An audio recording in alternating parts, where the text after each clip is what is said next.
Welcome to the PP. On this episode, we're going to be talking about Disney and also the marathon. We're going to be talking about what it's like to run the marathon, but more specifically, the Disney one, because it is a completely different kind of race. Are you ready? Because you are going in 3, 2, 1, go! For starters, I trained for 28 weeks to run the marathon. And when I looked up the Disney Marathon, I couldn't really find much footage of it anywhere. Now it's a little different nowadays, right? Maybe even like a year later, there's a lot more stuff out there so you can see what it's like. But my plan is to cover this stuff as if I were covering it for my old self. So with that being said, we're going to cover the cost, what it looks like, how the race day works, how you should run this race. Should this be your first marathon? Should I do the Disney parks before the run or after the run? Do I need to run 26 miles before I ever actually do the race? The cost. Is it worth it? I wrote some of these down because there's no shot I'm going to remember all these numbers, but the answer for is it worth it is both yes and no. Yes, because it is Disney. There's a lot of stuff in this that you're not going to get at any other marathon, but also no, because it can get pretty costly. And I'll tell you exactly what I paid to do a lot of this, and almost like the cheapest way you could get it done as well. I didn't go the cheapest way, but I also did not go the most expensive way. I didn't go out of my way to do a lot of things, but also I'm not interested in, giving the mouse all my money, right? So the cost for the ticket itself, just to run the marathon, is $252. I originally planned to stay with just my wife for 4 days and then 2 park days. So for those 4 days and then the 2 park days for 2 people, so that's 4 tickets, it ended up being $1,600. You can break that down however you want. Disney, there's always going to be kind of different deals you can get to get the most bang for your buck.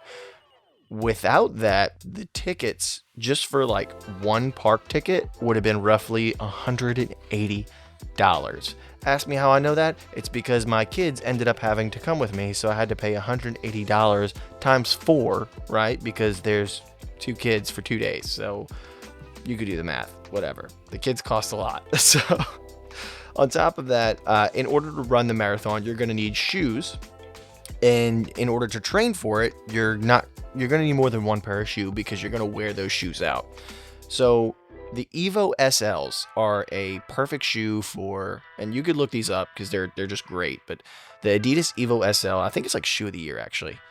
It's $150. It's Adidas's race foam without their carbon fiber, and the shoes are perfect for like long runs, easy runs, tempo runs, for races. And if you just get 2 of them, that's $300. And it's going to be the cheapest, most bang for your buck shoe that you can do everything in. And that's my recommendation. And now there's if you have the money to get other shoes and do other things, then sure, explore that. But if you're just going for like, hey, I just want a shoe that works and I don't want to spend tons of money, Adidas Evo SL, honestly. And you're going to need 2 of them because you're going to need a fresh one for race day. If you're like me and you wore old shoes that you've trained in through all 7 months of training, the shoes they're wore out. You're going to hurt your legs at some point. So you do need at least 2 pairs of shoes. Secondly, you're going to need socks. I recommend expensive socks. There's so many. If you look at the last video I did on running the Midnight Dirty 30, a 30 miler at midnight, I actually cover socks in there. I'll just tell you, go look for it because I named a lot of brands. Socks make a huge difference in running in terms of like blisters. Socks are so much more important than you would think. The last 2 things I have on here is food and merchandise. So food, we actually only spent about $437.62. We'll just call it like $500. This is for all 4 days plus the airports. And this is for a family of 4. So, I mean, taking 500, you should be plenty fine. Now you could do this a whole lot cheaper by bringing food, and just making PB&Js and eating that all the time, which If it was just me and my wife, probably would have done it, honestly, and then just did dinner at night, and it would have saved a lot of money. Merchandise, I think it was roughly about $200, but I mean that's varies per person. I didn't really care to take all the Disney stuff home with me. And then totals now, it ends up being $2,618. That's excluding the kids' tickets, the park tickets, and the merchandise. So basically 180 times 4 and then the $200. So 2,618 excluding that. That's for race ticket, the stay, the shoes, the socks, and the food, which is about essentially all you would need to get it done, to run the race. So here's what the Disney Marathon looks like and how the race day works. You should pay attention to your emails. If you're running the Disney race, they're going to send you a lot of emails. I mean, it's going to be the way the course map works and where to be when you need to be there. You're going to first get to Disney, and there's going to have like the Disney Expo. It's going to be in the ESPN World of Sports. You're going to show up, you go get your race bib and your shirt, and you're pretty much good to go. Once you get that bib, actually on that bib, it should show you your group that you're assigned to, and there'll be like group A through F, I believe it was. And basically, that's kind of about all you need to know. Once you put whatever clothes you're going to wear on for that marathon, you just make sure that race bib is front and center and visible where you can see it. So now the rest of the marathon and how it works. The race starts roughly about like 4:30 in the morning, so you're going to have to wake up around 2. The reason being you're waking up around 2, 2:30, even 3 o'clock is basically because Disney has tons of buses that shuttle you to the start of the race. The start of the race is actually in Epcot. It's in a parking lot. And basically, you're going to wake up, you get to a bus at one of these value resorts. I wouldn't stay at other hotels, nor would I drive myself to the race. It would be so much more hectic. It's really simple to wake up at 2:30, get your stuff together, jump on a bus. It brings you there to Epcot, and you just walk to the race. There's going to be tons of people. It's not going to be hard to figure out where you need to go. There's tons of signs, and ultimately follow the crowd. You're going to get to a point where you almost you're just going to see tons of people, and then there's going to be a sign basically saying, hey, this is kind of where the race is at. This is where you go to your groups. How do you find the groups? Well, there's going to be these like gigantic just balls, and they're going to have A, B, C, D, E, and F on it. And essentially it's like corrals. I mean, they're herding tons of people into this small section of gates. You want to be in there, and they should send you an email. I don't have it up. Well, actually, hold on. I'll pull it up. They should have already sent you an email, and I personally would screenshot it, which I did. So that way you know when you have to be in your group by. So that way you can warm up, you can go use the bathroom, you can get food if you want, do whatever you want. I mean, it's like 3 o'clock in the morning. You know, really you're just going to kind of warm up and then go to the race. But essentially, you got to get into your group by a certain time. Once you're in there, how far in front or how back in front is up to you. Personally, me, I like to be in the front. There's going to be tons of people who walk the Disney Marathon, and if you're trying to run it or walk it, either way, just try to get to the front. The weather is something of concern, and you might say, it's in January, it's going to be absolutely freezing. What a lot of people do is they take these thermal blankets and essentially just try to keep as warm as they possibly can. Some people actually buy extra clothes, just real cheap clothes, and in between the corrals, right before they go, they take everything off, throw it into the middle, almost like it's a community trash can. And Disney actually takes all of whatever is there, and then I think they donate it, give it to the homeless, or whatever they do. From there, it's literally just another matter of following the crowd again. You'll see that Disney has everybody go in front of everybody. So your whole corral comes out, they go in front of everyone, they loop around to the start line, and then you get that 3, 2, 1, go, and fireworks go off. Corral A, I think, had like 2 or 3 different starts. Corral B had 2 or 3 different starts. Corral C had 2 or 3 different starts. But it's really just a matter of following the crowd. They're going to bring you to where you need to be once you're there. From there, it is a long stretch of road. You're going to be on the roads a lot. Yeah, you start in Epcot, you get to Magic Kingdom, you then go to, I believe, Animal Kingdom, you kind of dip your toe into Hollywood Studios, and the stupidest part, you run into the parking lot of Blizzard Beach. I didn't understand that. I hated that part. And that's kind of about it. You go back through Epcot again to finish. There's tons of characters, and then you can actually ride the rides, but that just depends on your start, your pace, and how you want to run this race. But that's about what it looks like and how the race day works. Once you finish, there's stuff you can do at the actual finish line. There's like food and stuff like that they give you, or you can go to the parks, go back to your hotel, whatever you want to do. But yeah, I mean, it's like any other race once you finish. And now I really think we should talk about how you should actually run this race, because it is very different. And if this should be your first one, or you should do a different one as your first one. There's about 13 to 14,000 people that signed up for the one that I ran. Disney, it's Disney. There's going to be a lot of people. Now, the way you run this race is very different. You can race it just like any other race. There's going to be tons of water. They're going to give out tons of food, like the little stingers or bananas, stuff like that you would get all throughout the entire run.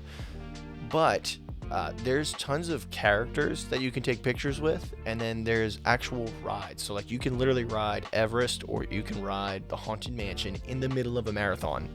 Now that also depends on your start and when you actually what corral you're in for group A, B, C, D, E, and F. Now, I had no idea how I wanted to run this thing. I had little to no sleep. I did an ultra marathon the month before, and I also got no sleep a few days going up to it, and I did parks the days before.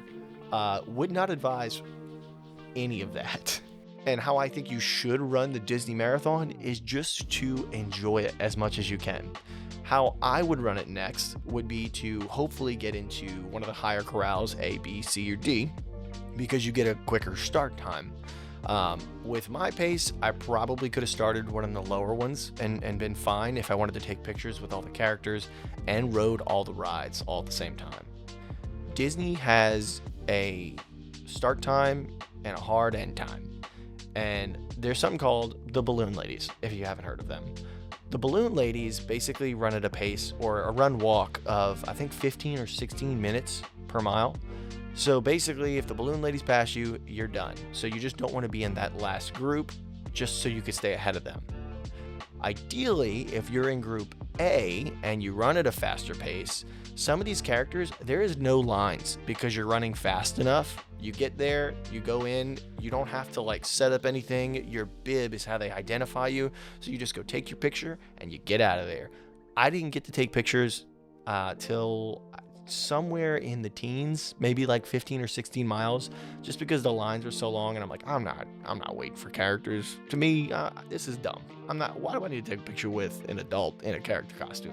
I don't get it, you know. But it also can be like super fun. So when there was like no lines and I was like, I'm 17 miles deep in this thing, why not? I just, you just run in, get your picture, and then you're out.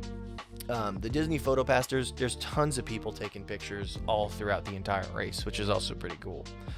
The other reason for being in group A, B, C, or D is I actually got to Everest too soon. I wasn't sure how it worked, but I got to Animal Kingdom too early. I got there too fast. I was in group D. And unfortunately, so people had already started lining up for Everest, but the ride didn't open yet because the park wasn't open yet. And by the time I got to Haunted Mansion, the line was already kind of long, and I said, I'm not waiting for it. And I kind of just kept trekking on. Ideally, the best way to run this is just to enjoy it, as in like do everything you can. Get into group A, get all the pictures you can get onto Everest. As soon as you get off, just bolt it and get to the next character, and then get to the next ride and wait for that ride and just enjoy it as much as you possibly can. I do not recommend running this race. Or I'm sorry, I do not recommend racing this run, is what I should have said. But with that being said, should this be your first one? Yeah, honestly, it's fun. If the budget isn't an issue, if you got the $2,000 you want to spend on it, go for it. If not, just running a marathon in of itself is such a milestone. It is so awesome to be able to say that you've done that. My first one technically was the Midnight Dirty 30, the 30 miler I did, where it wasn't a race. Like, there was no sign up fee. It was just me and another guy who just decided to do a thing. We just ran it, right? Like, I ran over the marathon. I ran 30 miles, but technically my first was just something I just decided to do. So you could do that. The difference, though, is obviously, of course, we did it at midnight, which was stupid. Don't recommend that. But the difference is it was all self-contained when we did our 30 miler. There's like water, there's food, there's all kinds of stuff. And you could also find that locally. Your cost is going to be a whole lot less. I mean, let's say you got $250 for the ticket for the marathon. Let's say that doesn't change. And then you have $300 for shoes. That doesn't change. You're still a little, it does cost some, but overall, nothing to what it would cost you to travel somewhere, especially to Disney World, to do the marathon. Because you're going to want to do parks. You're going to want to go to Disney Springs. You're going to want to do other stuff. So, yeah, should this be your first one? I feel like that's enough information for you to decide for yourself. Now that we've talked about so much of what the Disney Marathon is like, I want to talk about the absolute hardest part of it, the training. Now, the question I asked earlier, do you need to run 26 miles or, like me, run 30 miles over the distance before you actually run the race? No, you absolutely do not. I mean, you probably, depending on who you are, you could probably do it right now and just get through it. Especially if you get in Group A. I mean, you could walk a lot of it. I mean, it is 26 miles, but as long as you run a little bit and walk and stay in front of the balloon ladies, you're kind of fine. It's really a mental thing. Now, do I recommend doing a marathon with little to no training? Absolutely not. But there's people that do it, and there's people that have done it and successfully do it every single year. So you could. But I really want to talk about the training. As I said, I trained for 28 weeks to run this race.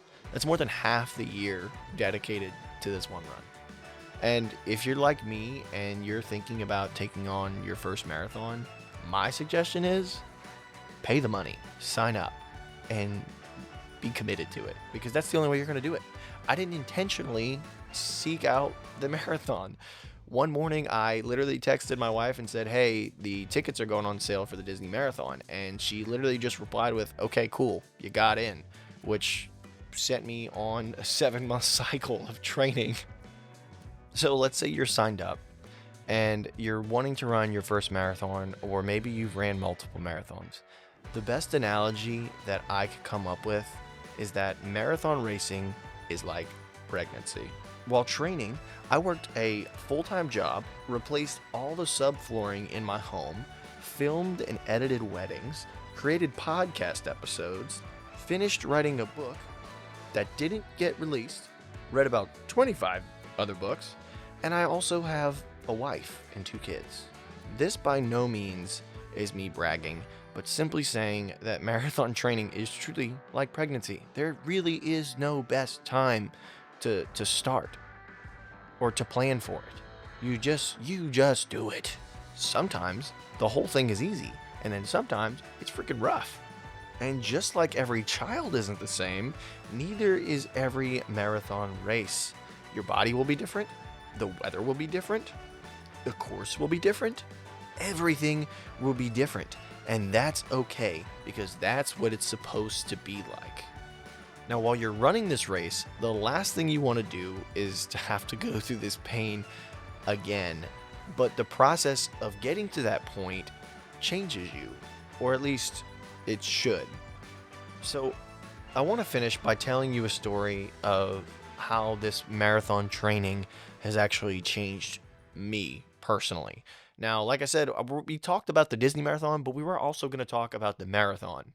It's kind of like intertwined throughout, but this is a part of the training that you'll see. Here's the story. I wrote it down so that way I could best explain and tell you guys and not miss a beat.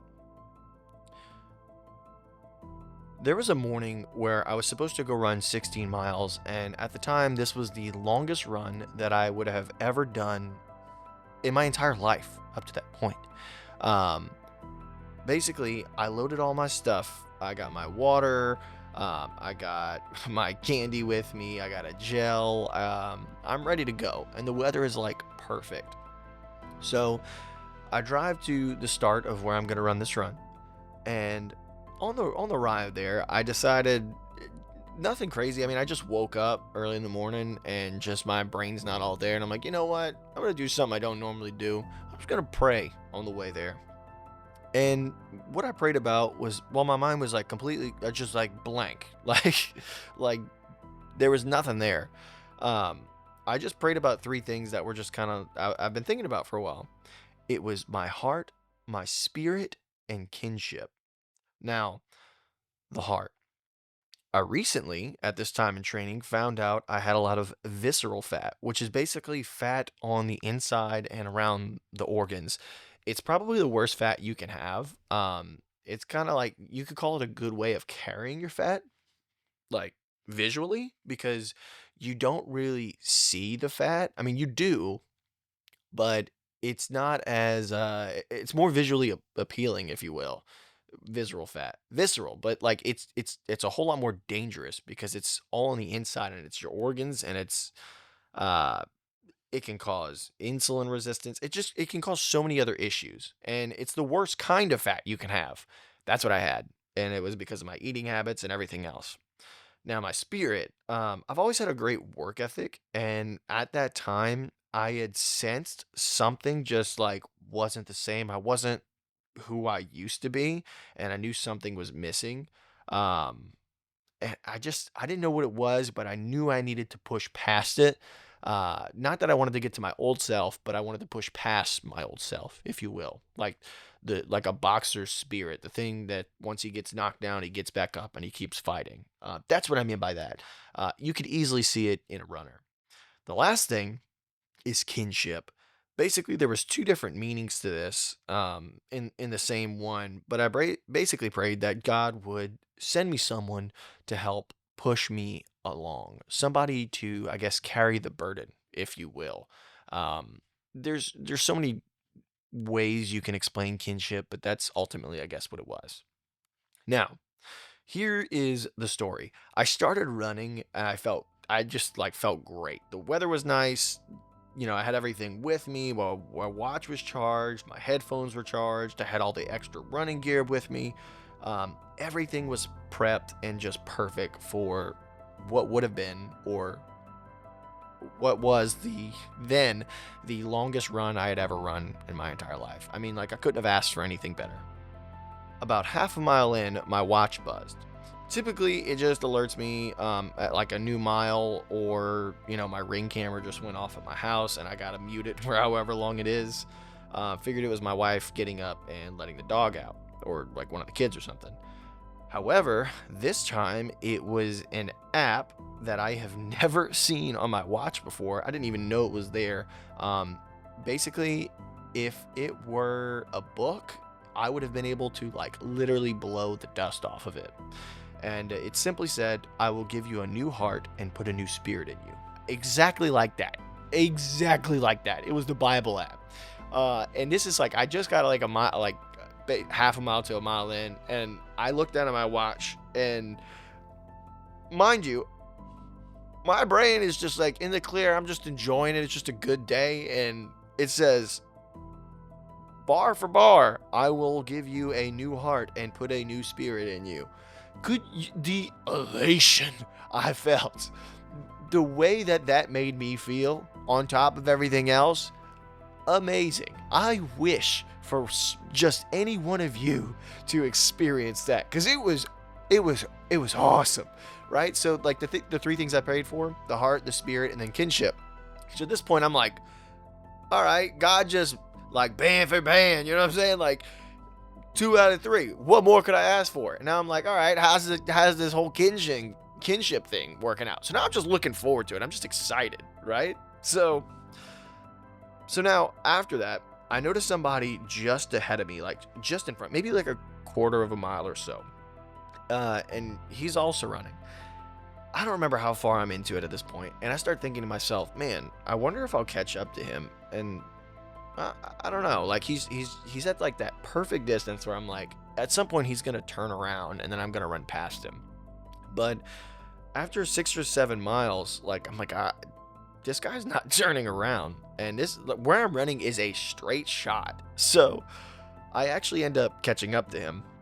And if you're a runner, you know that it is, or just in general, you understand that if you're running and you're on the same path as somebody, especially if it's like not a race, you don't want to be stuck just behind some random stranger, nor do you want to be just stuck right on the side of them the entire time. You pretty much, your only option is to stay way behind or way ahead, and you got to gap them. That's about it. So with that in mind, I was like, I got 16 miles. I'm not about to do either of those things.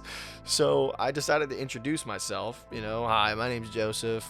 How's it going? How far you running today? Just the basic stuff. Basically, he's like, probably are like 6 or 7 miles, and then he was gonna head back. I'm like, oh, hey, I got a 16 miler today. And then after talking with him some time, basically, he ends up running all 16 miles with me. Turns out I actually knew him from some previous video work that I had done like 4 or 5 years ago. He was actually training for a marathon like the weekend after that I had ran mine. So our timeline pretty much like perfectly matched up. The odds of this guy showing up at roughly the same time, and starting roughly at the same time, and running roughly the same miles for around about roughly the same time of year for the same distance for the marathon, the chances aren't that high. But if you're me, apparently the chances really high, I guess. So basically, we pushed each other through the longest run either of us had ever been through, because he also hadn't run 16 miles before. And I'm just going to finish this entire episode with this. It was such an awesome run. And basically, God himself, I don't care what religion you are, what you believe in, what you don't believe in, but the creator, if you will. I went into this run thinking, it's the longest run or whatever. I just woke up. I'm in the car, just driving to the start. Prayed for my heart kinship and my spirit to be better. And then like boom, boom, boom. And I tell you what, in that instance, it was really cool. And then over like the next month, it fades away, kinda. But that story I wrote down to keep with me forever, to remind me once I ran the marathon, or once I got to this point now where I'm talking to you, I have changed. My heart can pump so much blood so much better and faster than what it was 7 months ago.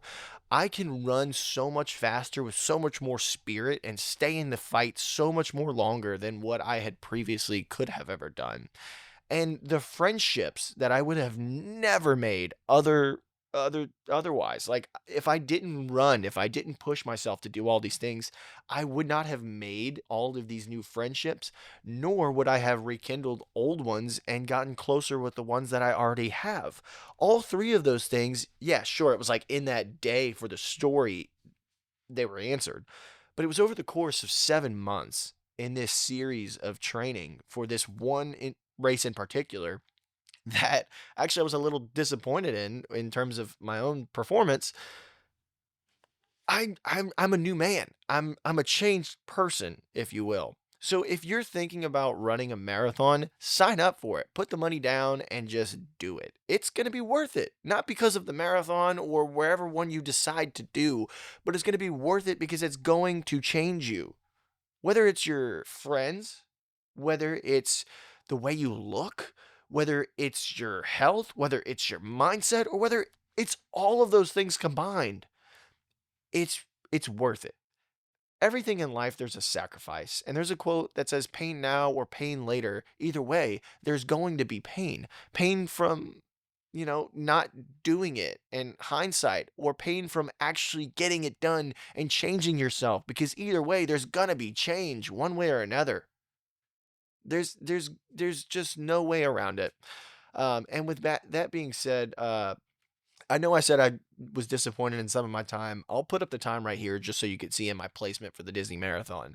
And there's so many different variables. Like I said, it's the marathon's like pregnancy. It's never going to be the same. I mean, I was exhausted from I think I ran my time personally, just so I can touch it real quick. My time was like 4 hours, 20 minutes. I think around like mile 15 or 16. I guess I could put the splits in here too. Um, I just flat out just died. I was trying to hold 8 minute pace. That was my goal, to be under 4 hours. I was holding about 8 minute pace, and then it just got shot.